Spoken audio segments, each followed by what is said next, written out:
What is up, everybody? In this video, my top 6 picks for this upcoming UFC 287 fight card and the reasons why you should have them in your lineup as well. Let's go.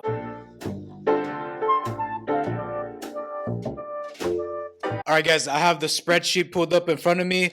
First of all, I'd like to acknowledge what a banger this card is. Freaking Rosas and Christian Rodriguez, Ponzinibbio, Holland. Who else do we have on this? Burns and Masvidal. Holy crap! And of course, the rematch: Israel Adesanya and Alex Pereira. But let's break this down. So before I give my picks for the Draftkings contest, I want to take the card in its entirety and break it down into these couple of variables that I like to look at. Number one is the size of this fight card. We have 14 fights. Yes, 14 fights. I don't think anybody has dropped out yet, um, which is on the bigger side. That's important because the more fights there are, the more fighters there are, and the more opportunity for higher scores. So on bigger fight cards, we'll look at more ceiling as opposed to just win equity. We want fighters to win big, so we got to take a little bit more risk here. Number two is how many favorites there are. Let me rephrase that. How many moderate to heavy favorites there are.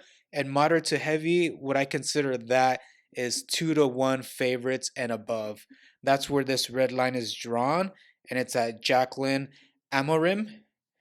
She is a 69% favorite. 2-1 is about a 67. So we have 1, 2, 3, 4, 5, 6, 7. So that's not really a factor on this fight card because there are 14 fights. So half of them are moderate to favorite, and most of them are moderate. There's only 2 of them that are 80 and 74. 75 is about a 3-1. 80 is about 4-1. So the rest, so we only have 3 of them that are 3 or 4-1 favorite. The rest of the 4 are basically 2-1 favorites. So not really top heavy here.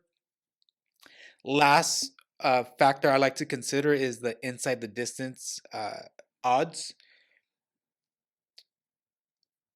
The more inside the distance fights there are on a fight card, the higher chance of the scores to be higher. Because as what we all know, if fights end inside the distance, the guy ending that fight generally scores higher than if the fight goes all the whole 3 or 5 rounds generally.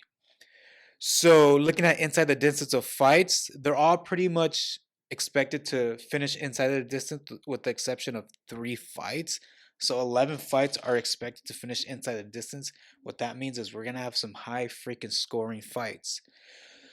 So with all that said, what's important, because again, we're given a salary, so of course we can't just pick all the heavy favorites, nor do we want to, because that would be duplicated most likely, because then everybody would do that. Nor can we do that because we are given a salary here to pick our fights.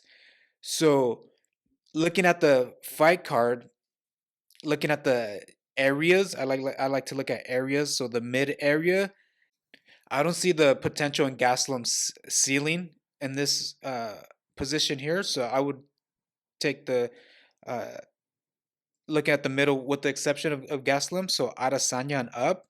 So Adesanya, Giannis, Pinheiro, Pfeiffer, and Chase Sherman shouldn't be there. That's a pricing. And Nurden Becky. The mid of this fight card, all of them have the potential to score a ceiling. I would say just as much as the higher tier fighters, but just with a smaller chance of winning, if that makes any sense. But again, we're looking at their ceiling as opposed to their win odds, their win equity, we can call it. So I want to stick to the middle as much as possible. Because again, if we pay up here, we're gonna have to get fighters down here, which not too much ceiling potential or high scoring opportunities down here.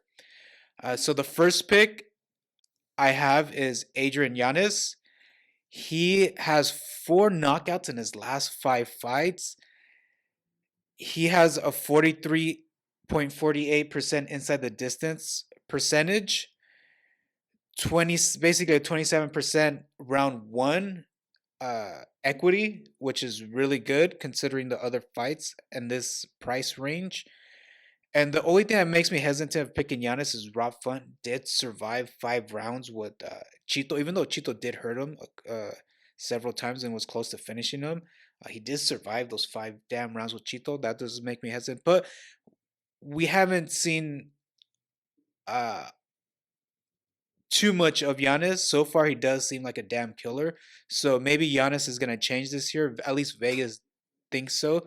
So I like Giannis as my number one pick. Number two, right above him, is Luana Pinheiro. And as we all know, women's MMA tends to go underowned. She does have the wrestling upside. This orange shading means that they do have wrestling upside. So I do like that. The wrestling upside. Um, that's the number one thing I like about her is the wrestling. She does have 3 first round finishes in her last 5 fights. That's uh, what we're looking for. That fits the bill of first round equity here.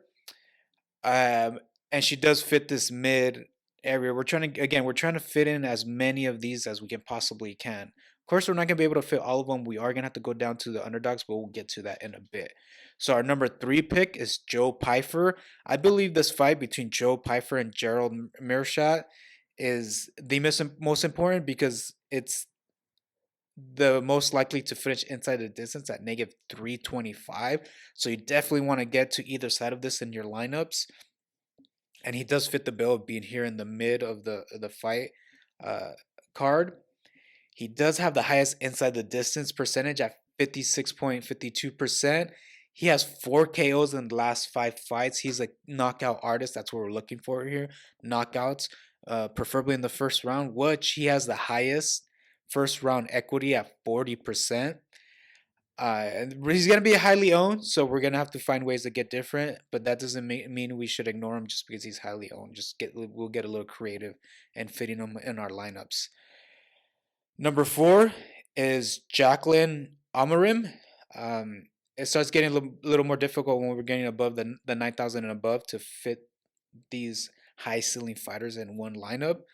But I think she does deserve to be here because again, she's a woman MMA. I'm always down for the women's MMA. They do go overlooked. It seems like inside the distance, second inside the distance equity behind Joe Pyfer. She's at 53.50%, 29.4 round one equity. And all her fights have finished in the first damn round. She's finished everybody in the first round. And that's what we're looking for here is first round finish equity. That's the number one thing. Preferably within the first minute. If that happens, great. But we do want first round number two. And she fits that bill. Newcomer, so there are a lot of question marks. Let's see how she performs. She was the champion of what's that league? LFA. So let's see how she performs in the UFC. Again, this is what I meant by taking chances. We're gonna have to take chances here for that ceiling. Every time we're shooting for ceiling, it's a go big or go home type of thing. Risk it for the biscuit, as some say. Okay, so my 2 underdogs here, because of course we're gonna have to go to underdogs, is I had mentioned them before, is Gerald Meerschaert. Um, I believe you have to be involved in this fight somehow, and if you don't want to go Piper, you could pivot to Meerschaert. He's gonna be low owned. A lot of ownership is gonna go to Joe Piper, so this is a good way to get different. I have him predicted at 13.5% ownership. His last 5 opponents, um, he has 4 subs, so he's a submission artist. So this fight, either Joe Piper's gonna knock him out, or Gerald's gonna find a way to take him down and submit him. So Gerald Meerschaert is a good pivot off of Piper, and he will save you money, and that's our number one, underdog number one. Underdog number 2 is Steve Garcia. I feel like he's getting overlooked here. I have him at 18.5 percent ownership. He might be a little lower than that. He has 3 knockouts in his last 5 fights. He Go back and watch that Chase Super fight. You know he can scrap. Garcia can scrap. Seems like he will. what am I? What's the phrase am I looking for? He'll work for you. One of the worst things about DraftKings, at least in my opinion, is when you put a lot of stock in a fighter and he's not doing anything. It's like, holy shit, dude! Like, I freaking invested in you and you're just standing there waiting for opportunities. Garcia is a high paced fighter. This fight with Becky is going to be a high paced fight. I don't want to completely count out Garcia because he is a dog. And that fight at negative 200 is the second more likely to finish inside the distance on the whole fight card. Of course, there's other fighters. So many fighters here that have a potential for a high ceiling. That's why you want to fit as many of them as you can, which, as I mentioned before, would be Israel Adesanya and up. Those six just stuck out, or at least the four that are in this range. Get creative here. You don't want to be careful with Alex Pereira. It seems like he's going to be pretty highly owned. I have him at 42%.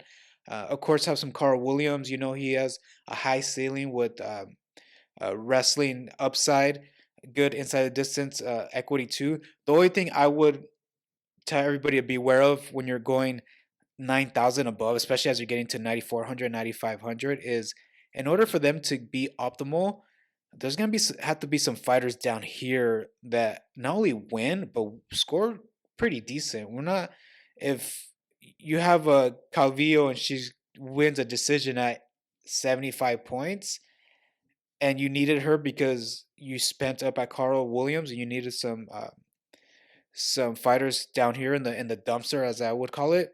It's gonna be tough. It's gonna be tough because there's a big chance that a lot of the fighters here are gonna score pretty high, 100 plus points. So the ones I just highlighted right now including Adesanya on up, really good potential to score 100 plus points there. So you want to get as many as them as you can. In order to do that, you have to start lower. Of course, the win equity on the lower end of that is not as good as the higher end. But as I said, we're looking for ceiling and not as much win equity. You can't have your cake and eat it. I'm gonna finish it there. Done.